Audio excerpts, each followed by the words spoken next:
Hi, so in this course we're going to see how to diagnose a laptop motherboard, okay, in order to find its failure easily, okay.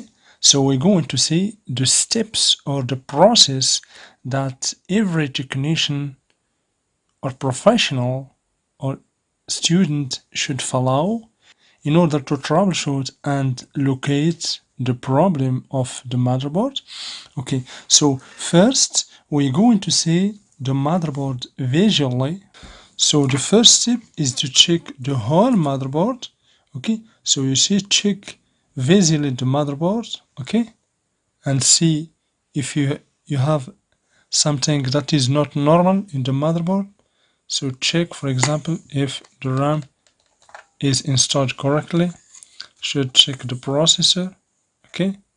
You can even remove the processor and check its pins. Also check the graphic card and all these components, okay. The coils, is it okay or not to have here MOSFETs? No burned out MOSFET, okay. So check also the other side. As you can see, so this is the Realtek for the audio. This is the Super IO. Here I have the BIOS, as you can see. The CMOS battery, okay. Oscillator, okay. Another circuit, okay. So this is the processor circuit, it's okay. Here I have the ICH. It seems okay. Okay. Then you should go and check the connectors, okay. All connectors. RJ45 connector, VGA connector, USB connector, okay. Also you should check the audio connectors, okay. Also you should check this is the ODD optical disk drive connector, and here we have the HDD connector, this SATA or SATA connector, okay, the battery connector. So the first step is to check the whole motherboard visually, okay. Now the second step is to plug the adapter or the power jack and diagnose the motherboard. So let's plug the adapter, the power adapter. Now we have plugged the power adapter, okay. So now we will use our multimeter, okay. So because this is a motherboard, the adapter is a 19 volt adapter. So we should go here and choose more than 19 volts. So we should choose 20 volts. So let's select 20 volt in the multimeter, as you can see, and then press the power button. Now the multimeter is set correctly, okay.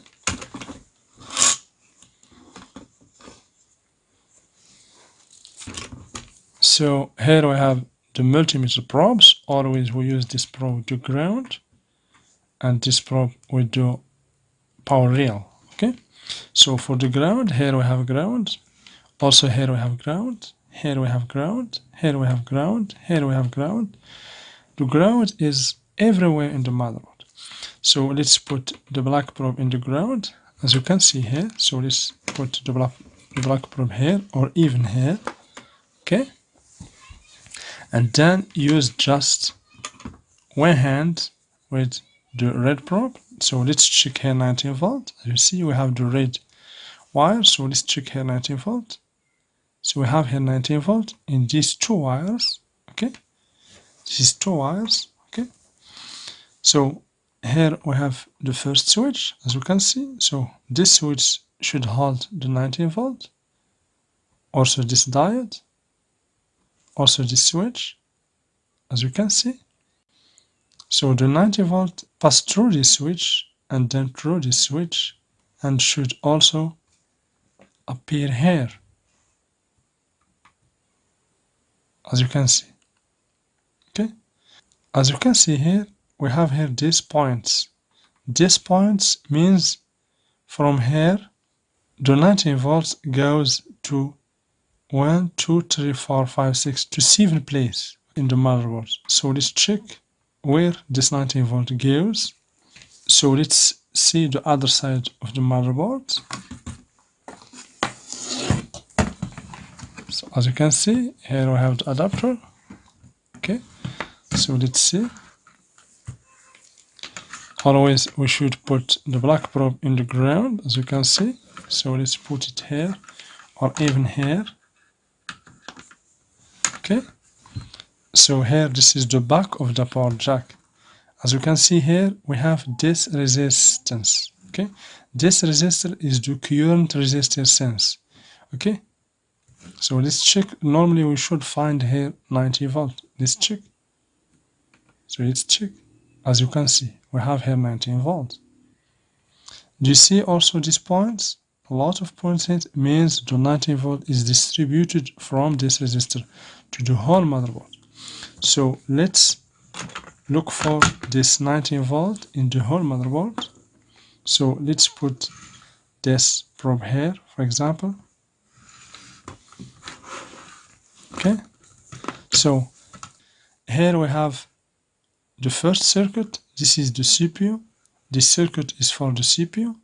So this 19 volt should go here. So let's check this MOSFET. Okay, so the first MOSFET.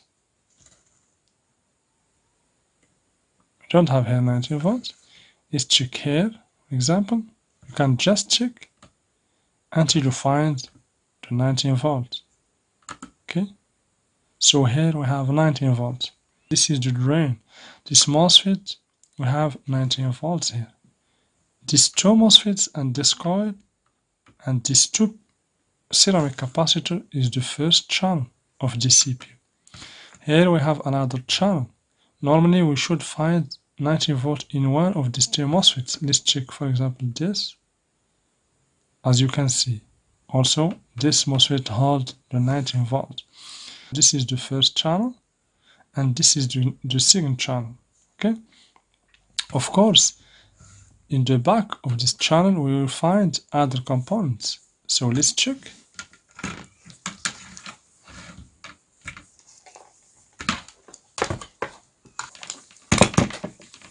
Do you see?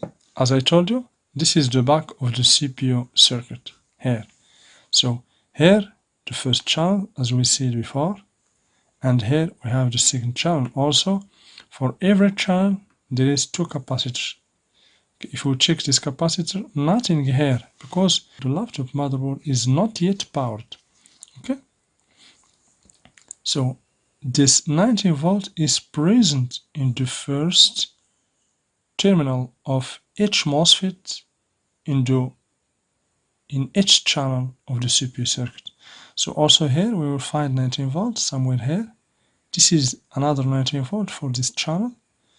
Here also we have here another 19 volt for this channel. So for each channel we have two MOSFETs here and two MOSFETs in the other side and two capacitors and one coil.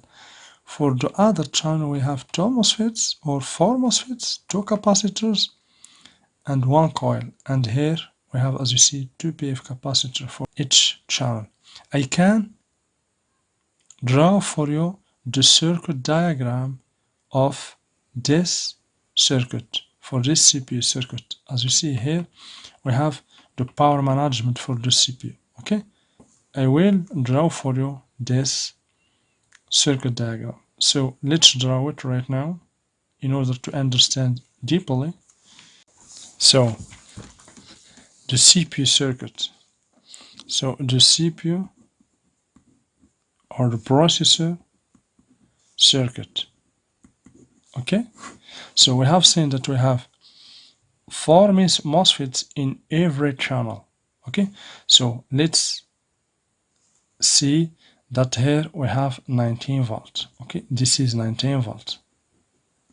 Okay, this is the power rail. Okay, here we have the 19 volt. Okay, here we have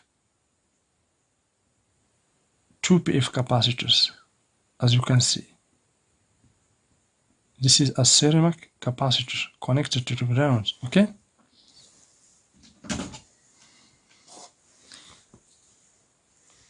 I mean this two capacitors, as you can see, this two capacitor.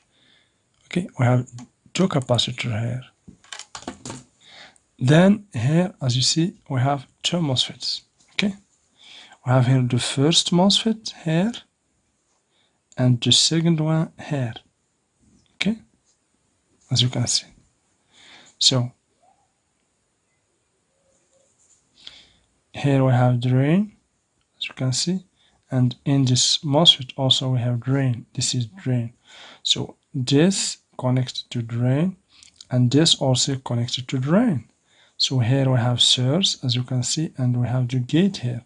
Source and the gate here. Okay, so these three MOSFETs are connected together, or these three terminals are connected together. So and then connected to another MOSFET. So the drain of another MOSFET over here, as you can see. Okay, this is the drain of another MOSFET, and the source of this MOSFET is connected to the ground. Okay, and here we have the gate. Okay, so the source of this MOSFET also is connected to another MOSFET. Okay, as you can see, and the source of this MOSFET is connected to the ground. Okay, and we have here the gate. Okay, so here we have the power management, as you can see. This is the CPU power management. I mean this IC. Okay, this IC.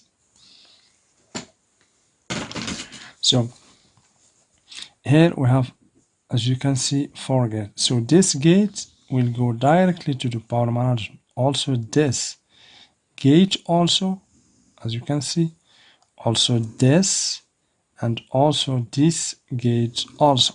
Here we have the power management.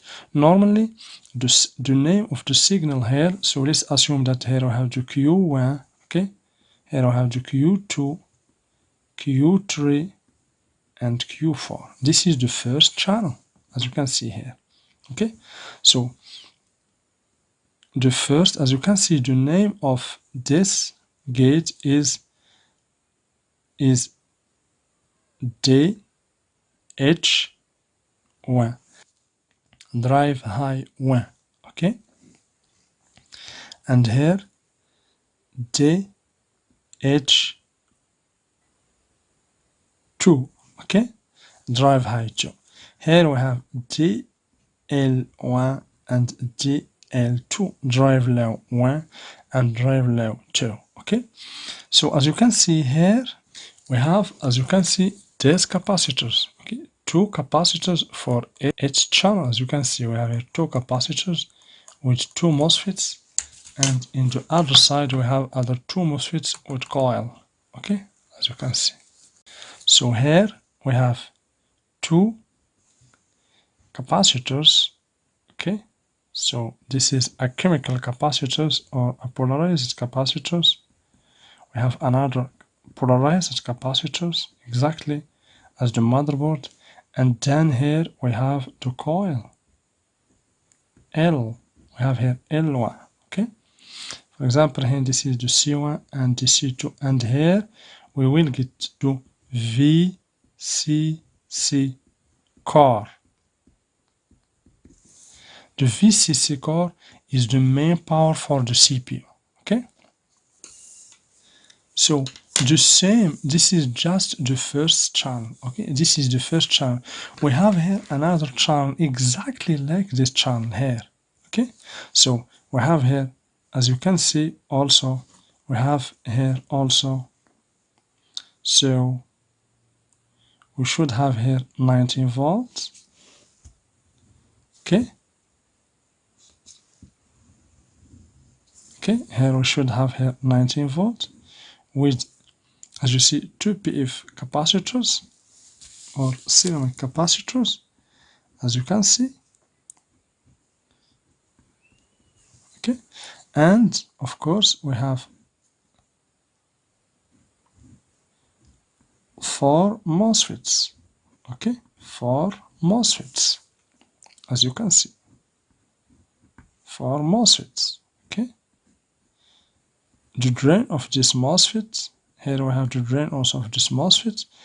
The source of this MOSFET, as you can see, is connected to the drain of this MOSFET, and then the source is connected to the ground, as you can see, exactly like this. This is the second channel.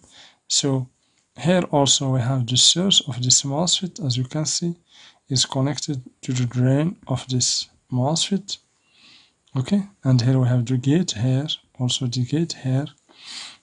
So this gate is connected to this IC, also this gate is connected to this IC.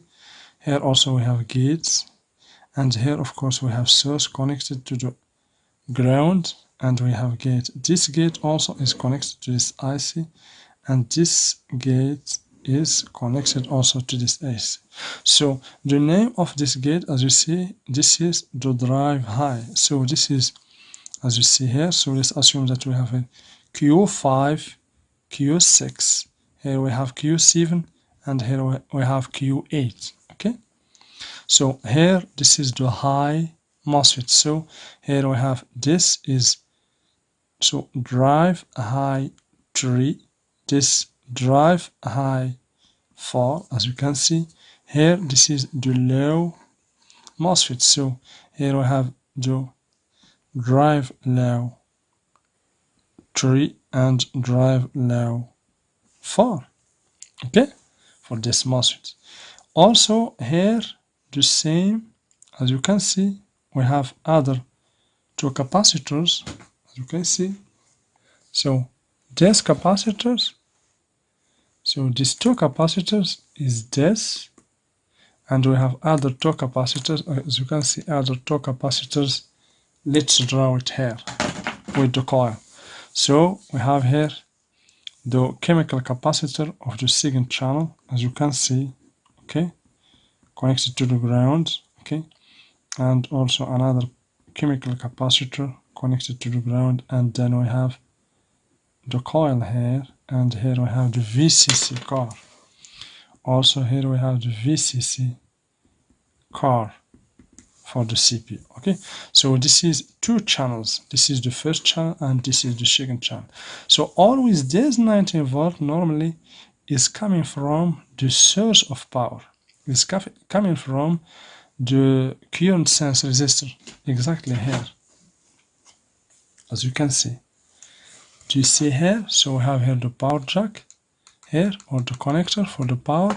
In the other side, as you see, this is the resistance, the current sense resistor. This point means the voltage is distributed to the whole motherboard from here. So let's assume that here we have, for example, the 19 volt, the original 19 volt from the adapter, okay, from the adapter, for example, okay. So this 19 volt will be normally passed sometimes through a fuse, okay, or sometimes not.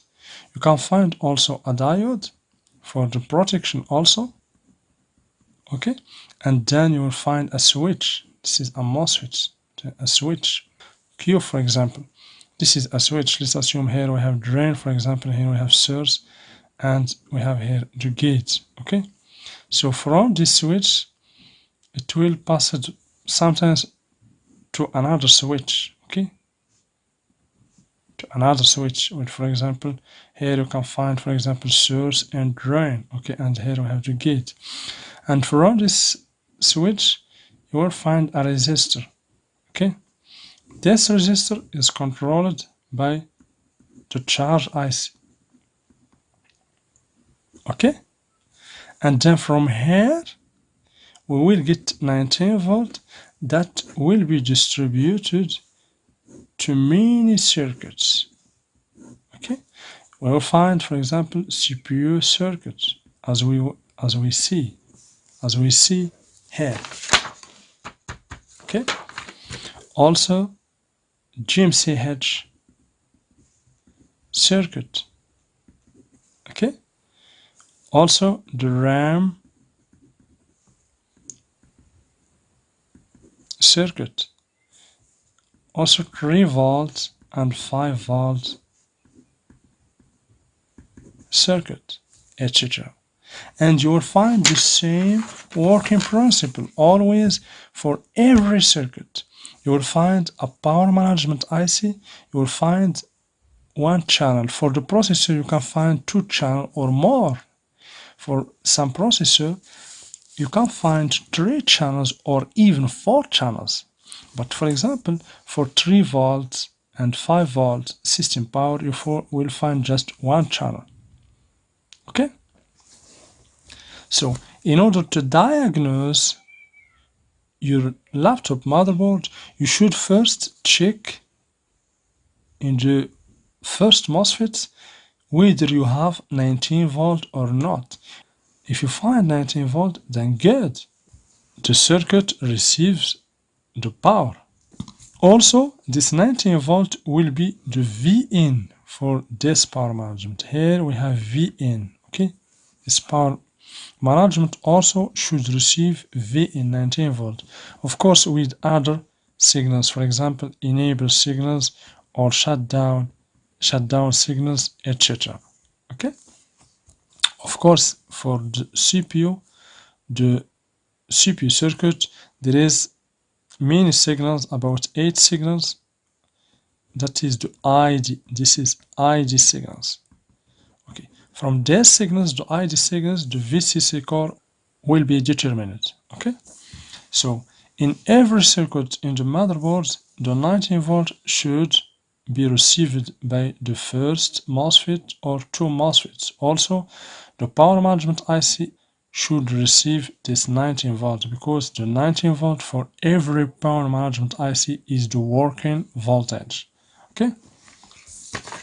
So for example, for the 3 volt and 5 volt circuit, you can find a power management, okay, like this, and 2 MOSFETs here, okay, 2 MOSFETs here for the 3 volt to generate 3 volt, okay, and other 2 MOSFETs here, okay, to generate here 5 volt, okay.